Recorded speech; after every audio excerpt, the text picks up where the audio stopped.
इकडे वाजत आले सकाळचे 5:45 आणि हे बाहेरचं वातावरण बघा, खूप असं पाऊस भरून आलेला होता पुन्हा आणि रात्रीसुद्धा पाऊस होता खूप आणि त्यामुळे ना लाईट पण गेलेली होती आणि रात्रभर अगदी आमचं इन्व्हर्टर चालत होतं, म्हणजे फॅन वगैरे चालू होते त्यावर.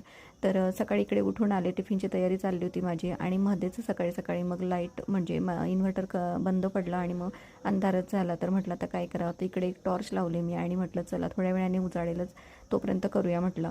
तर त्या टॉर्चमध्येच मग मी बाकीचा स्वयंपाक केला, म्हणजेच भाजीला फोडणी वगैरे दिली मी आणि मग त्यानंतर पोळ्या वगैरे करून घेतल्या. तर कधी कधी असं पण होत असतं, पण या पावसाला काही सुट्टी लागलेली नाही आहे मे महिन्यातसुद्धा आणि आपल्याला जरी सुट्ट्या असल्या तरी त्याने काही सुट्टी घेतलेली नाही आहे. बरोबर अगदी तो वेळच्या वेळी पडतोय, एकामागे एक रोजच पडतोय. आणि तर इकडे आता टिफिन पण मी रेडी करून घेतला, राज निघाला आहे क्लासला आणि सगळं आवरून झालं आहे त्याचं. त्यानंतर म्हटलं चला आता आंघोळ वगैरे झाली आणि हे बाप लेकींची आता सकाळ झालेली 9 वाजता, तर त्या दोघांसाठी चहा करत होते. तुम्ही इथपर्यंत आलेत तर सबस्क्राईब